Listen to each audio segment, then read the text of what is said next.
Labas, aš esu Rokas, AI evoliucija bendro įkūrėjas ir šiandieną tiesiog parodysiu keletą trumpų demo, kaip veikia mūsų AI asistentas, ko mes mokome apskritai ir kaip tai atrodo realybėje, kaip mes naudojame jį. Tai pabandysime keletą trumpų pavyzdžių. Taigi taip atrodo mūsų chatas, čia tiesiog yra visa komunikacija su savo asistentu, tų chatų ir sesijų gali turėti kiek tik nori. Tai pirmą demo pabandysime padaryti tokį, aš išsiunčiau 5 emailus, kurie būtų tiesiog skirti šitam demo. Lygtais aš būčiau gavęs į savo paštą kažkokį laišką iš buhalterijos, iš ten dar kitokių žmonių ir panašiai. Aš jų dar neskaičiau, tai paprašysiu šito asistento tiesiog jau atlikti kažkokią užduotį, ar ne? O užduoti užduotį yra labai paprasta. Tiesiog šnekate žmonių kalba, sakote, ko norite ir jisai ima ir daro darbus.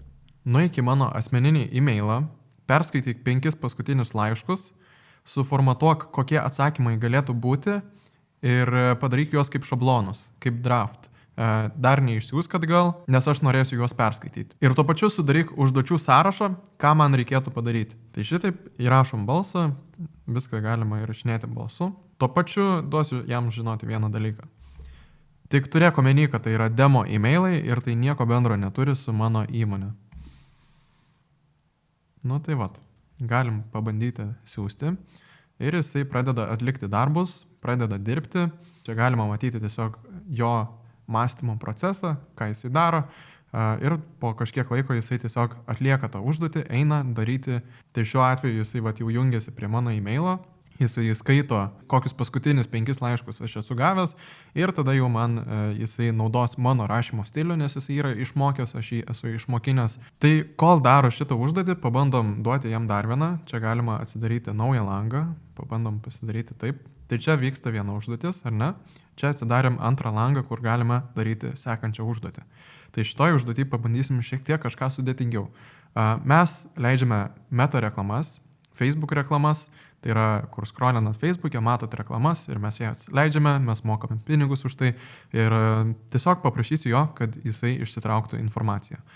Prisijung prie mūsų AI evoliucija meta reklamų paskyros, išsitrauk balandžio mėnesio ataskaitą ir pateik ją HTML formatu. HTML tai tiesiog yra paprastas formatas, kuris gražiau atrodo pateikiant ataskaitas, pavyzdžiui. Tai va, spaudžiam Enter ir kol šitą irgi užduotį darys, galime atsidaryti trečią langą. Galim padaryti jį per vidurį, kad geriau matytųsi. Ir šitoj užduotį pagalvojau, reikėtų atnaujinti VMI svetainę, nes jinai atrodo gan sena. Tai mes kopijuojam nuorodą ir aš galiu tiesiog nueiti ir užduoti tokį dalyką. Įklijuoju nuorodą ir tada sakau, nueik į šitą svetainę, perskaityk ją pilnai, kad suprastum, apie ką tai yra, peržiūrėk ją vizualiai ir nekeisdamas jokio teksto, performatuok visą svetainę ir sukurk naują dizainą. Dizainas turi būti modernus, gražus ir pateiktas tinkamu formatu, kad galėčiau peržiūrėti.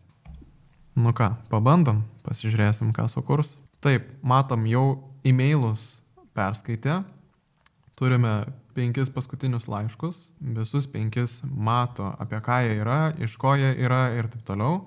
Ir sukūrė 5 šablonus e-mailų, ką galime siųsti atgal. Tai pasižiūrime į mano e-mailą, tai kaip matome, yra sukurti visi draftai, paspaudžiame. Rasa, labas, ačiū, kad parašėt, susitikti tikrai galim. Tai čia tiesiog yra kaip pavyzdys, jūs galite nusistatyti taip, kaip jūs norite.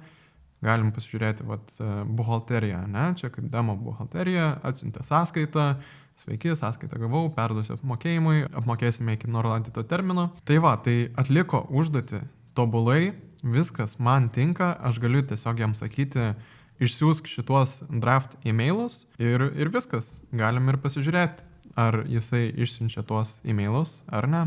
Nu va, sako, kad išsiusta, kaip matom, tikrai išsiuntė. Visi e-mailai yra išsiųsti. Na va, atidarė mums ir atnaujintą VMI svetainės dizainą. Tai, kaip matote, paėmė ir skaičių truputį, ir dizainas išliko žalia spalva, aišku, šiek tiek sodresnė. Man asmeniškai labiau patinka. Galima mano VMI, EDS ir taip toliau.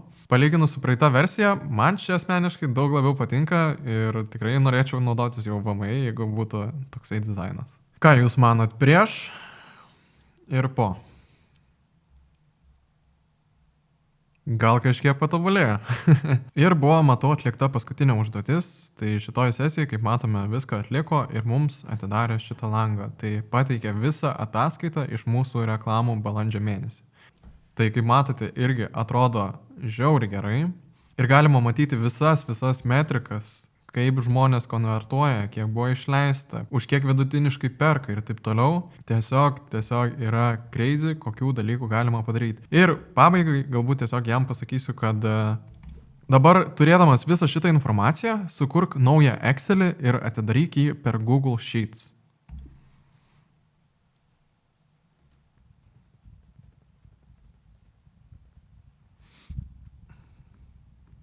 Ok, sukūrė ir Excelį.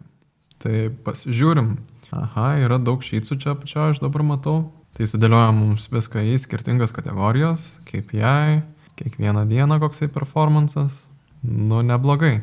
Tai va, Excel'ai irgi yra ne problema. Ir čia yra tik tais keli būdai, kaip galima tą asistentą išnaudoti. Dar yra daug kitų būdų, kaip galima jį išnaudoti, ką galima jam deleguoti, kokius darbus jisai gali daryti. Bet iš esmės susijungia beveik su kiekviena jūsų programa. Jūs jį mokinate ir po truputį jisai tobulėja. Tai tikiuosi demo patiko ir iki.